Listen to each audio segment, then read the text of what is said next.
Nagpaliwanag ngayon ang pamunuan ng Iglesia ni Cristo sa kumakalat na video sa YouTube at social media laban sa Iglesia. Sa isinagawang news conference, sinabi ng tagapagsalita ng Iglesia ni Cristo na si kapatid na Bienvenido Santiago na pawang walang katotohanan ang nilalaman ng kumakalat na video, lalo na ang pahayag ng dating ministro sa Iglesia na si Angel Manalo at ang kaniyang ina na umano'y may banta sa kanilang buhay. Naninindigan ang pamunuan ng Iglesia ni Cristo na ang Iglesia ay hindi humihiwalay sa doktrina at tuntunin na ipinaiiral mula pa sa panahon ng pamamahala ng kapatid na Felix Y. Manalo. Pinabulaanan din ni Cabien ang pahayag ng mag-inang Tenny at Angel Manalo na may mga dinukot na ministro ng Iglesia ni Cristo. Alam ko na narito kayo para hingin yung aming pahayag tungkol doon sa lumabas sa YouTube kagabi. Yung lumabas sa YouTube kagabi na pahayag ni Angel Manalo at ng kanilang ina na nananawagan sa mga kaanib sa Iglesia para sila ay tulungan dahil di umano ay nanganganib ang kanilang buhay at meron pang aligasyon na meron daw mga dinukot ng mga ministro na wari ibig na palabasing may kinalaman din ng Iglesia, ay wala pong katotohanan. Hindi po totoo yun. Ang Iglesia ay 101 taon na sa Lunes.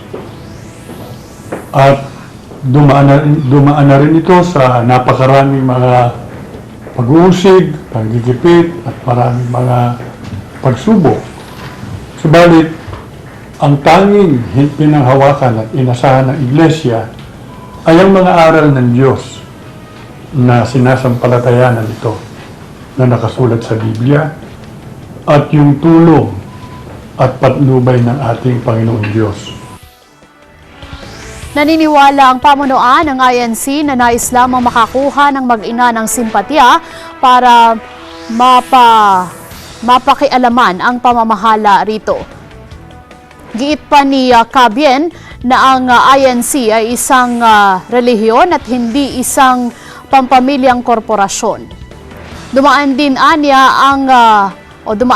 sa tamang proseso ng paghalal kay Ka Eduardo bilang tagapamahalang pangkalahatan at hindi ito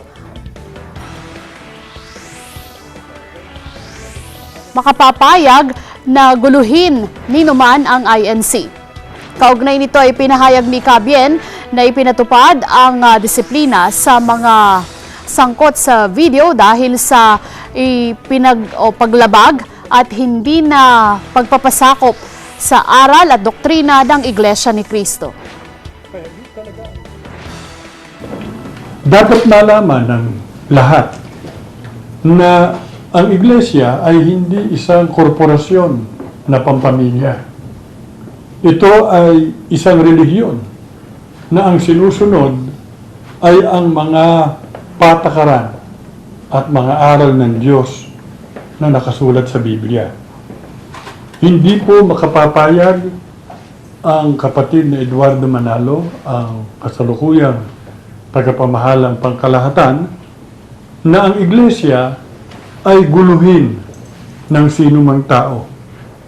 Kaya, doon sa ginawa nila na yon kagabi, na maliwanag namang ang layon ay makalikha ng mga pagkakabahabahagi, ay hindi maiiwasan na ipatupad sa kanila yung mga tuntunin at patakaran ng Iglesia na ipinatutupad ng tagapamahalang pangkalahatan sa lahat ng mga kaanib sa Iglesia. Kaya, masakit man sa loob ng kapatid na Eduardo Manalo, ay ipinasya nila na itiwalag yung mga lumilikha ng mga pagkakabahabahagi sa Iglesia. Kaya sa mga pagsambang isasagawa ng Iglesia ni Cristo Simula sa araw na ito, ay ipaaalam yon sa lahat ng mga kapatid yung pasyang yon ng tagapamahalang pangkalahatan.